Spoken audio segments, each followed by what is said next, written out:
Aqui é o Ryan Santos e seja bem-vindo ao Ryan Reajo, o canal onde eu reajo aos meus canais favoritos da internet, a vídeos polêmicos e vídeos virais. E hoje é a primeira vez que eu reajo ao senhor Renan Santos, um mito da retórica, da oratória, um cara que tem o poder da fala. Sério? Um cara que escreveu um livro, na verdade, dois dos melhores livros que eu já li esse ano. O Livro Amarelo, primeiro fascículo, segundo fascículo. Muito interessante esses dois livros aqui, rapaziada. Senhor Renan Santos do MBL, o Brasil está virando uma Índia. Eu não sei o que ele quer dizer com isso, mas estamos aqui para reagi-lo. Mas antes disso, eu quero pedir para você dar um like e se inscrever neste humilde canal. Estamos... Pode rodar o vídeo aí, editor. O mundo se desenvolve rápido e o Brasil, ele não se desenvolve, né? Não dá pra nem falar que a gente se desenvolveu mais lento. Parece que o Brasil tá estagnado há uns 15 anos, né? E é mais ou menos isso, o Brasil estagnou uns 15 anos, o Brasil não anda, e aí o mundo anda, e aí você começa a ficar muito pra trás. Então você vê em tudo, as construções nossas, você chega em São Paulo, é uma cidade caindo aos pedaços, toda pichada, calçada. São Paulo não, cara, São Paulo até evoluiu de 10 anos pra cá. Se você andar pela zona norte do Rio, do lado do... Pega o túnel Rebouças, tudo pra lá do túnel Rebouças. Rebouças. Cara, é uma desgraça. Eu lembro do bairro da minha avó, Higienópolis, Bom Sucesso. Eu lembro da minha infância e tava melhor do que tá hoje. Tipo, 30 anos atrás. Visualmente era melhor, mais limpo, mais bonito do que hoje. Mano, pode deixar toda pichada, calçadas destruídas, ruas horrorosas. Oi? 1,25? É porque quando eu entro falando, eu falo muito rápido, aí já fica impossível de entender. Impossível assistir Renan Santos em 2.0. Até o número de motoqueiros, fica as discussões de motoqueiro. Uma cidade que precisa, vamos dizer, se sustentar ao redor de motoqueiro, é uma cidade muito pobre. Porque a existência do motoqueiro, ela se dá através... Cara, a única cidade rica que eu vejo com motoqueiro é Dubai. Que são os caras que entregam comida. Motoqueiro que realmente está trabalhando, né? Não conheço outra cidade. Em Paris, os caras que entregavam comida iam de bicicleta ou e-bike. As pessoas que andavam de moto em Paris eram trabalhadores que usavam a moto para ir de ponto A para ponto B. Mas realmente, motoqueiro trabalhador só vi em Dubai, entre as cidades ricas que eu já fui. Estados Unidos você não vê moto. Uhum. Não sei porquê, mas não tem moto nos Estados Unidos. Não tem. Muito raro vai passar um tiozão de Harley Pode continuar? Davidson. Pode. Tipo, uma vez em 3 semanas eu vou ver um cara com aquelas BMW moto na freeway, mas só. Não tem moto nos Estados Unidos. Só apontar uma coisa que o sociólogo falou. Quando eu falo, o Brasil ele não se desenvolve, no próprio vídeo que ele reage, eu tô falando em termos relativos. Né? A velocidade de desenvolvimento urbanístico, a velocidade de desenvolvimento econômico, a velocidade de desenvolvimento dos ganhos de capital por parte da classe média, acúmulo, né? É menor. Então a gente perde em termos comparativos com o mundo porque o espaço relativo nosso diminuiu. Porque nós não crescemos como os outros países de desenvolvimento. Então, por exemplo, São Paulo houve uma pequena melhora urbanística. Sim, mas é muito pequena. Né? A gente pega, por exemplo, a infraestrutura... Vou dar alguns exemplos de infraestrutura que envolvem São Paulo e depois eu vou pensar a questão prédios e tal, construção. O Rodoanel não é uma obra complexa, amigos. Por mais que não era uma obra complexa, assim, a China construiu 10 mil coisas mais complexas do que o Rodoanel ao mesmo tempo nos últimos 40 anos. O Rodoanel não é. O Rodoanel é um anel de estrada, tá? Que deve ter ao longo dele, eu não sei, me corrijam aí, talvez 50, 70, 100 quilômetros, eu não sei quantos quilômetros tem, tá? Mas é basicamente uma estrada circular ao redor da região metropolitana de São Paulo, tá? Essa obra, que assim, alguém me corrija aí, essa obra começou nos anos 90 e a gente tá em 2025, eu nem sei se completou ela. E as pessoas comemoram como se fosse nossa, o Rodoanel. São Paulo tá, né, um processo de construção de metrôs, né? Também, assim, eu lembro que assim, começo dos anos 2000 veio assim, vamos construir novas estações. Tamo aí há 25 anos, um troço aqui, um troço ali. Assim, e aí quando a gente fala, porra, e a construção, os prédios em São Paulo? Pô, São Paulo realmente ele tem uma indústria da construção, vamos botar aqui nesses termos, mais ativa, mais quente do que em outros lugares, mas nem de longe com a pujança que você vai ver, inclusive em países já desenvolvidos. Você vai ver essa energia de construção em países no processo de desenvolvimento. Nos já desenvolvidos, você anda numa cidade como Nova York, por exemplo, as ruas estão permanentemente em obra. Permanentemente em obra. Você vai andando, parece que assim, é eternamente em obra. E lugares em desenvolvimento, eles têm esse processo de urbanização, construção de pré-desenvolvimento muito mais rápido que o Brasil. Aqui, para construir, o Arthur é um mestre nisso, porque ele concorreu a prefeito. O Kim também entende muito disso. Tem as outorgas, tem as licenças. Para construir é um inferno. É muito demorado. Você precisa de muito capital empatado, capital é caro no Brasil. Em grande medida, São Paulo né, o mais avançado que tem, mas mesmo isso em termos relativos, quando comparado ao resto do mundo, é muito devagar. E esse é o problema. Vamos lá. Através, vamos dizer, de uma inflação de trânsito. Andar no corredor é incivilizado andar no corredor. Só que as pessoas andam no corredor porque elas não têm dinheiro pra ter um... É engraçado que o Renan, nesse livro aqui, ele escreve da mesma maneira que ele fala. E ele mete o pau no Oruan, mete o pau no Neymar. Muito bom esse livro, cara. Muito bom esse livro. Leia o livro amarelo do Renan Santos. Que diz aqui que é do MBL, mas quem escreveu foi ele. Tá muito óbvio que foi ele que escreveu. O moto começa por isso, o transporte público é horrível e há uma demanda aí por entrega de documentos, talvez por conta de burocracia. Isso fora entrega de outras coisas, né? Então aí você cria esse mundo da motoca. Mas aqui vai a minha crítica pro Renan Santos, que eu sei que esse cara do MBL não gosta de crítica. Eu dei 50 elogios pro Arthur Moledo. Eu falei uma crítica, ele chorou, se esperneou, igual um bebê. A crítica que eu tenho ao Renan é que puta que pariu, vai ser amargo assim na casa da sua mãe, mano. Que cara negativo, mano. Que cara... Eu aposto que ele não tem filho, não vai ter filho, mano. É um cara com uma vibração muito pra baixo. Tipo, Nada a só ver. fala de desgraça. Nada Só planta a ver, desgraça no nada a mundo. ver. Porra, aí você tem que me conhecer, né, velho? Imagina, como é que eu posso ser negativo se todo o meu trabalho é de natureza otimista? Meu trabalho todo é, vamos construir um partido, vamos montar uma revista, vamos formar uma geração. O que você sente que é uma negatividade é eu atestar, através do diagnóstico, o tamanho do problema. Mas eu poderia atestar o tamanho do problema e entrar numa black pilada, né? Puta que pariu, agora acabou, que é o que muitos entram. Ah, já era, tal. Não é, eu atesto o tamanho do problema e eu falo, galera, não desistam, essa porra tem solução. Só que a gente não vai mentir pro tamanho do problema.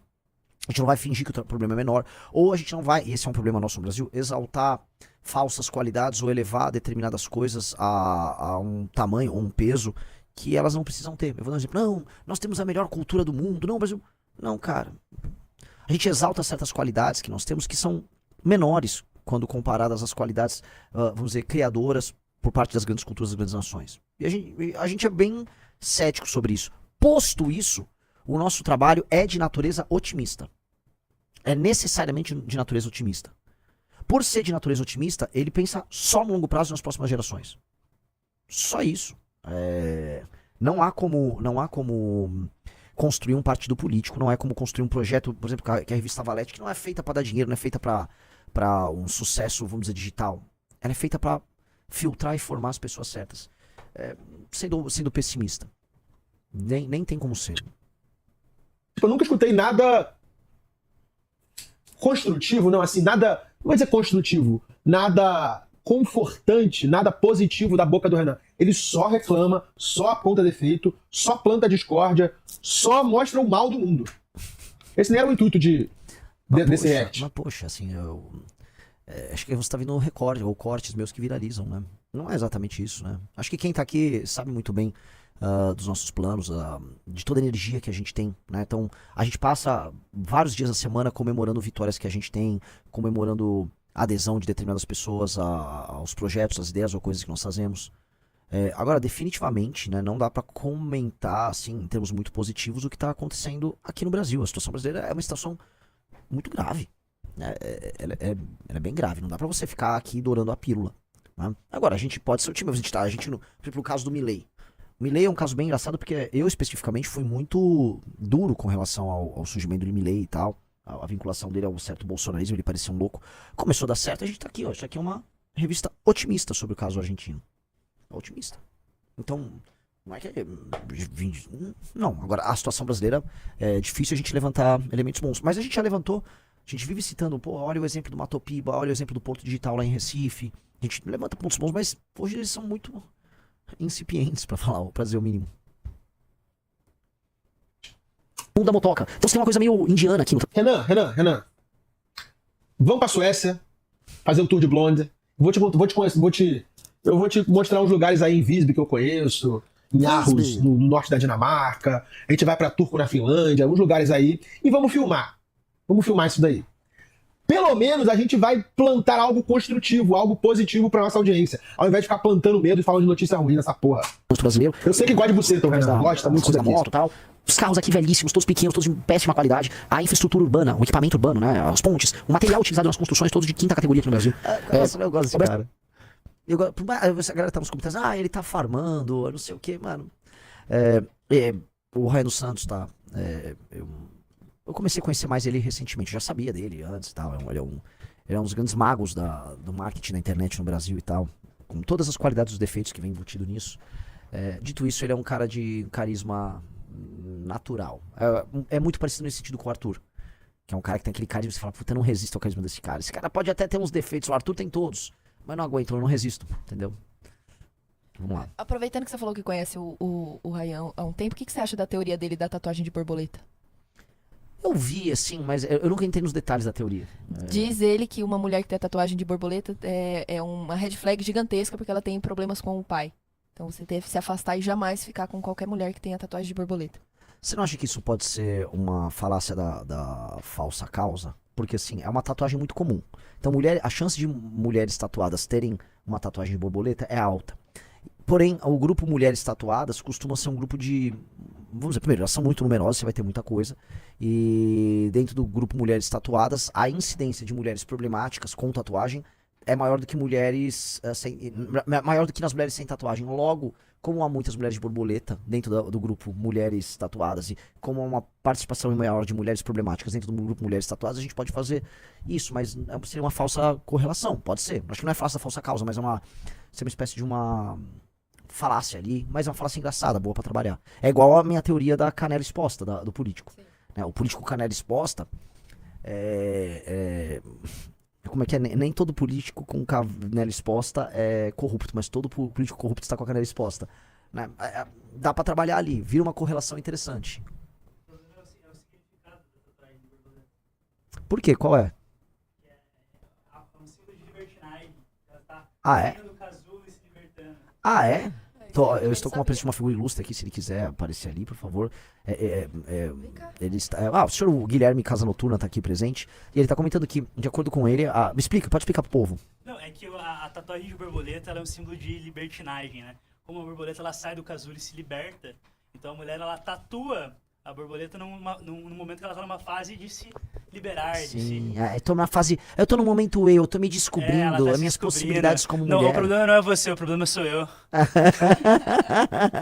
Cara, tem um livro aí que fica Mano, vira e mexe, eu vejo umas mulheres postando no Instagram. Opa, caiu. Que é mulheres que dançam com lobos, mulheres que correm com lobos, é uma coisa assim.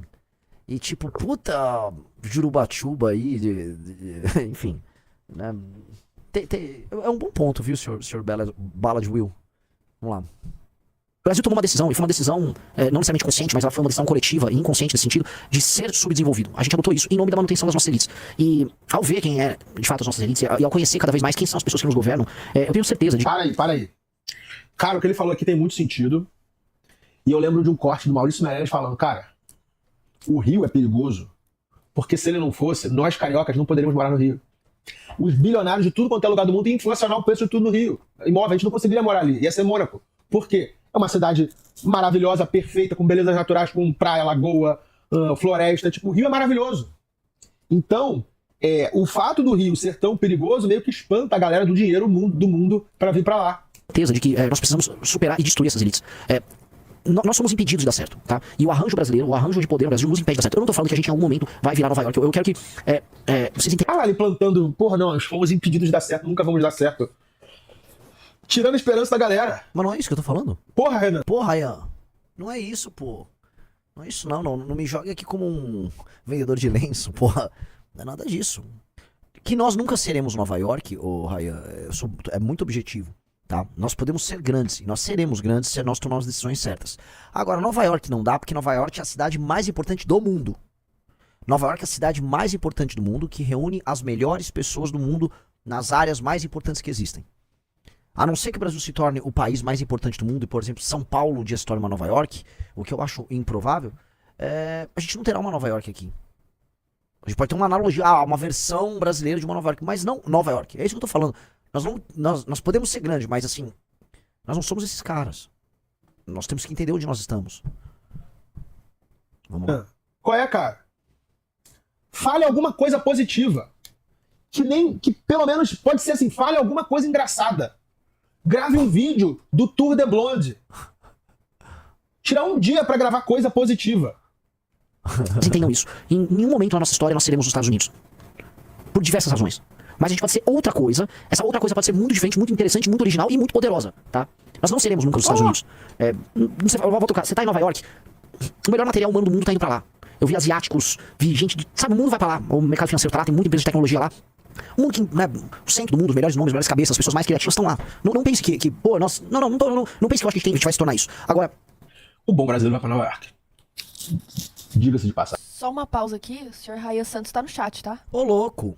Pois é. Ô, louco. Ah, assim, eu tô com o Marcelo Brigadeiro no chat e com o Ryan Santos no chat. A quantidade de... Vou colocar aqui a quantidade de... Prestígio. De prestígio... Não, eu boto assim, a contagem de coitos praticados no chat, ela foi, assim... Né, inclusive o nosso escândalo da Jontex, que é a minha teoria conspiratória, ele começa a ganhar corpo aqui nesse chat agora. Se você é bom no mercado financeiro, você é transferido para Nova York. Se você é um bom engenheiro, você vai ser transferido para Nova York. Se você é uma boa modelo, se você é muito bonita, você vai fazer Semana da Moda em Nova York. Você é um grande criativo, você vai para Nova York. Você é um músico, você vai para Nova York. Se você é um escritor, você precisa ir para Nova York. Nova York, cara, é a capital do mundo. É isso. Agora, o básico a gente precisa fazer. O básico a gente precisa fazer. E nós não estamos fazendo o básico.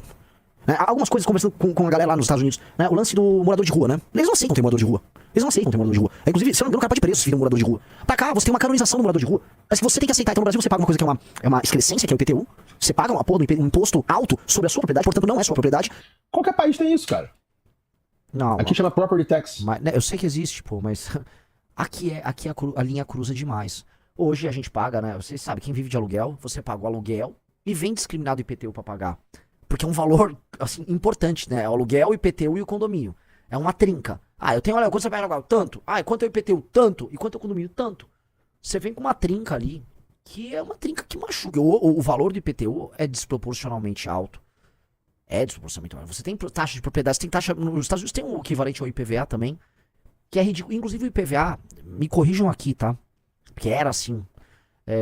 Ele utiliza um critério que é um critério muito justo, que é do peso do carro, né? A capacidade de dano que aquele veículo pode gerar numa estrada, na rua. Então um caminhão vai pagar um imposto maior porque ele gera um dano, né? Enfim, para aquela via maior do que uma Ferrari. E pra gente é sobre o valor, né? Enfim. Na Europa também tem isso. Porra, tipo... E aí? Vai morar no país do Bitcoin, que não existe. Pô, mas não tô nem... Não. Porra. Eu não tô falando isso, não. Então, você mora num país, você vai respeitar as regras daquele país. E todo país tem property tax. Se você encontrar um país aí sem property tax, sem IPTU, você vai morar lá, Renan. Qual é, cara? Isso não é sua propriedade pra morar na cidade. É pra sustentar aqui, né, o bem viver aqui na cidade. E sustentar o quê? Cracudo, morando na rua? Você não é obrigado a morar num lugar em que gente mora na rua. Renan, você precisa comer uma buceta, cara. É isso que tá deixando ele tão amargo. Pô, ó, o áudio do Mamãe Falei saiu em 2022. E eu duvido que desde 2021 o Renan não vai fazer o Tour de Blood dele. Porque pegou mal os caralho lá. E se quem faz Tour de Blood na Suécia não come gente no Brasil? Renan precisa comer uma bucetinha. Pô, em que gente defeca na rua, entre os espaços... Isso é uma boa crítica. Isso é uma boa crítica. Eu vou aceitá-la.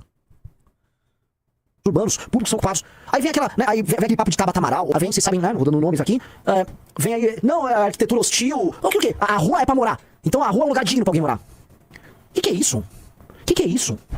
Morar na rua, tá ok. Cara botou vínculo do Lugor. Não é engraçado, o Renan tá tentando ridicularizar o Renan. Eu não me sinto sendo ridicularizado com ele me zoando nisso. Eu acho absolutamente ok. Por isso que eu falei, vamos fazer um react aqui que isso vai ser divertido. Não tem absolutamente problema nenhum. Porque quem nos conhece aqui sabe que a nossa lógica é muito otimista. E ele mesmo sabe disso. Mas ele faz uma construção, porque o Ryan conhece muito de hype. A gente entrou no hype. Existe um hype do MBL. E né, ele joga, ele brinca com o hype. A gente tem que saber como lidar com isso. Não fique de maneira alguma sendo conspiratório sobre isso.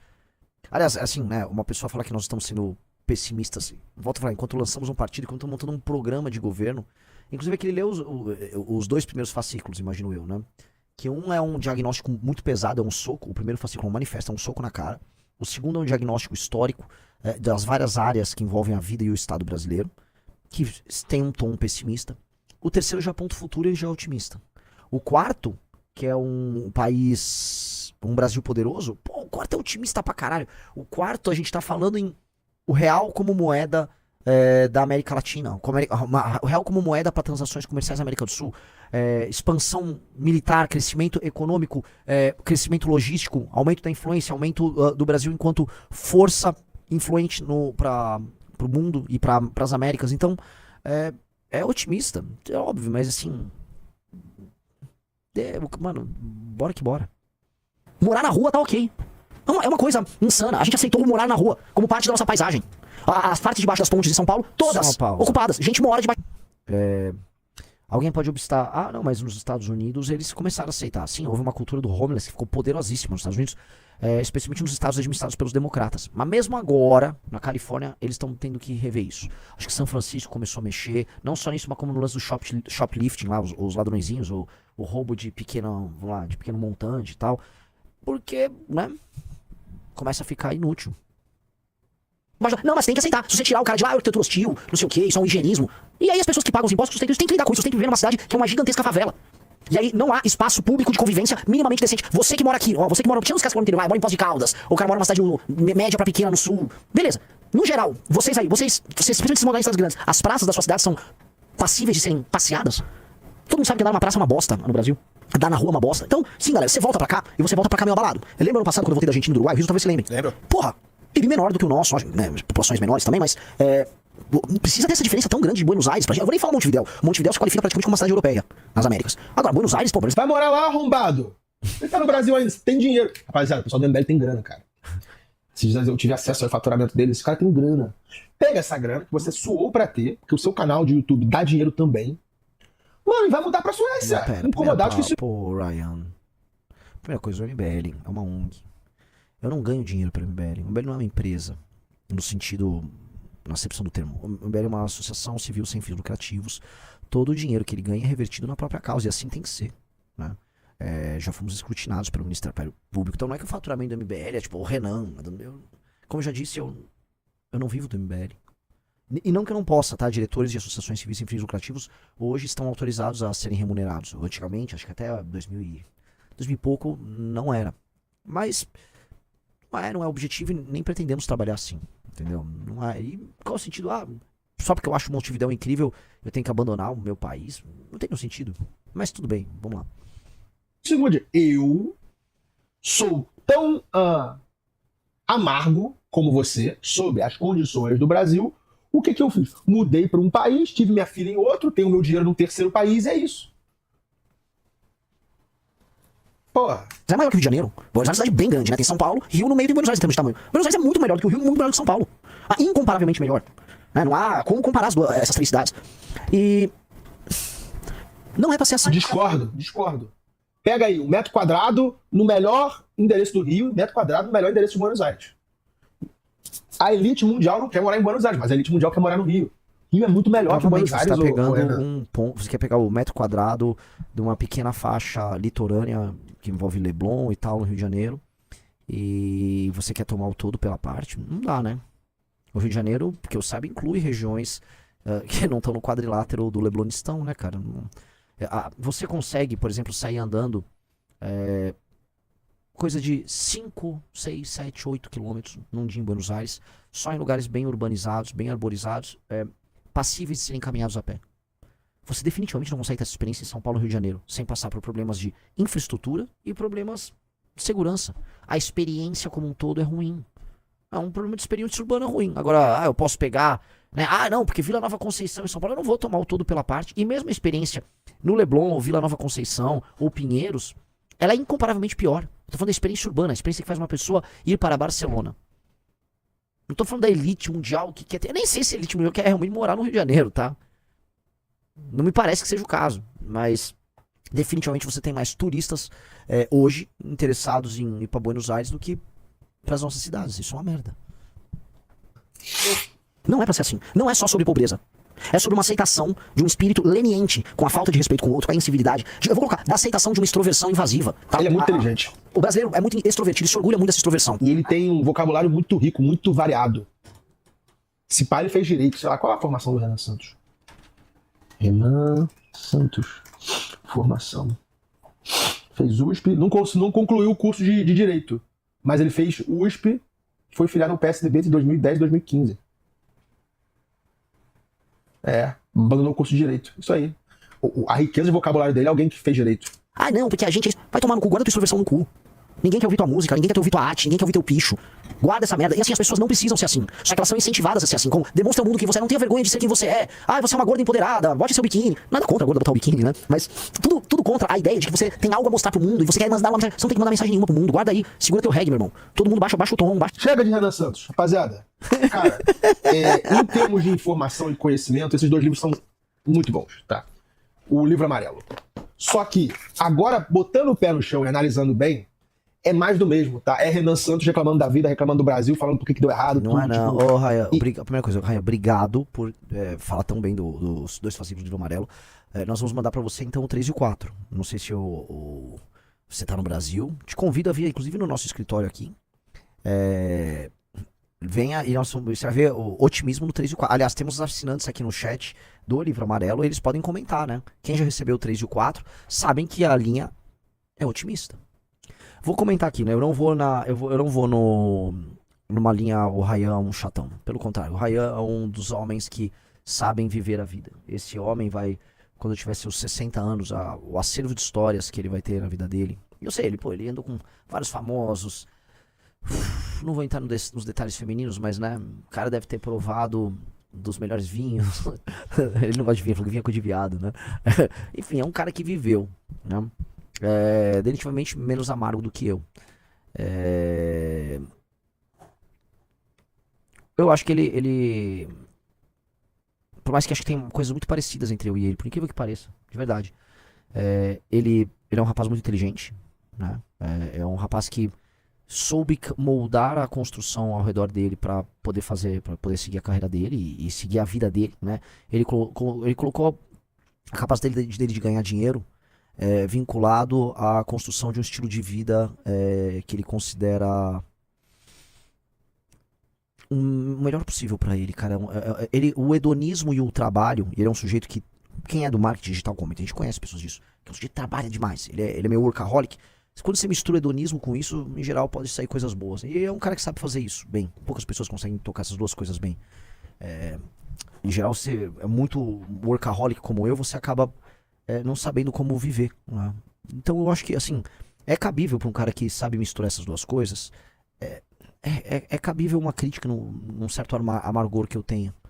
Mas o meu amargor é um amargor de quem tá numa lida, numa guerra diária, que não deve ser confundido, entretanto, com pessimismo. Pessoalmente, eu sou um otimista. Eu sou muito otimista. E a única coisa que nos move é o otimismo. E o otimismo não é alicerçado, é o otimismo de todos vocês. O otimismo não deve ser alicerçado necessariamente numa crença que o outro, ou numa crença que a natureza... Não, cara, o otimismo é porque eu acredito no que a gente faz. O otimismo nas pessoas que trabalham conosco e tal. E esse otimismo vai nos levar longe, porque é sobre isso, né? No fundo, né, qualquer grupo humano é sobre pessoas talentosas que trabalham junto, que tem muita energia. É basicamente isso.